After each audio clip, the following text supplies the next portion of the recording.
In a future where all options for housing accessibility is totally on the table, how do we scale cooperative housing strategies across Canada? Drew, it's already kind of being done. The Liberal government has made significant investment into developing these. We saw it, like you had mentioned, in the 70s. Yeah. And I think as early as the late 30s in Canada, we saw co-op housing. It's kind of just evolved, and now it's becoming more and more talked about.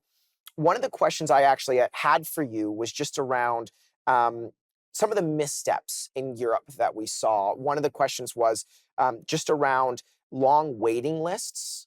So there's a huge demand, which is a good thing. Like that means people want co-op housing. It's a good fix for renters, but it drove up share prices in the co-op or cooperative housing complex. How do you avoid that? Because if you have such long waiting lists and you have a high demand, that's just significantly going to raise prices within the co-op. No? Yes. So good point. So there's two different forms of co-op. There is a co-op that does not have equity associated to it, and there's co-op with equity associated to it. And so you're talking about creating a product that puts people in housing and people like. And so I think that demonstrates the success of the model. But to go back and talk about it as a problem, we need to create more of them. That more supply would help, eliminate that issue. Right. The other thing though is imagine how attractive it is if you know you have ownership that allows you the right to rent this unit and no one can increase that. Or take that away from you. Exactly. And so I don't think that is an issue. I think creating more co-ops is good. And then it's going back and saying, what are the issues choking out the supply of co-ops? And so one of the things that's mentioned in that case that you're referencing is the slow approval times. And so it's not the co-op model, it's the approval times. So if you're creating a solution that's in line with what the federal, provincial, regional, and municipal governments are saying, then there needs to be project expedition. So let me ask you this question around project expedition. Yes. Municipalities are somewhat known, unfortunately, for slow approval times. For whatever reasons, that's a whole other episode. But when we talk about co-op housing with municipalities, what are municipalities' responses to co-op housing? Have they made changes? Are they more open to making changes to zoning laws or even supporting the project with tax incentives from the federal government? I know that's being funneled to municipalities, to developers to build affordable units. Like, what is the reaction from municipalities around this?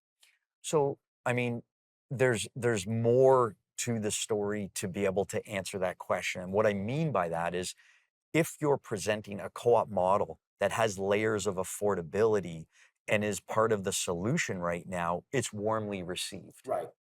And then we got to get into the details of approvals. What What is does that the typically height? look like? Well, what is the height of the building? Does it cast a shadow? What is the side yard setback? What is the parking ratio? What is the context of the neighborhood around it? Are they more What are the people lenient with around it that? responding? Are they more lenient with the build when it comes to, oh, well, it's a co-op housing, so it's going to put people in affordable units. So they're way more lenient when it comes to you presenting that to them. I would say yes. And the experience that I've had recently working with local municipalities has been one of, if you can show the quality and the proper integration with the existing neighborhoods, and you need to prove all of those quality things which are so important, then yes, they want to work with you, they want to support, they want to participate and expedite that. Drew, in 30 seconds, why do you feel that this is a solution to housing for my generation? I believe that is a solution because people can get in and have some ownership, some decision making around where they're living, and actually have a price that's more affordable, that still allows some extra income for quality of life. And I mean, isn't that what we're all trying to have? Yeah. Well, Drew, I admire your tenacity for affordable housing, not just because I know it's not just for you. You have a family of your own and kids that you want to be able to own homes someday. And I admire that tenacity to make sure that that happens. So thank you for joining us. All right. So we totally want to hear from you, especially if you disagreed or maybe feel we missed something important. Join the conversation at My Generation on all social media platforms. And that will end off with this.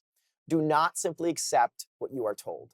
Challenge your thinking, engage in differences, and listen to new perspectives. Thank you. Have a great night.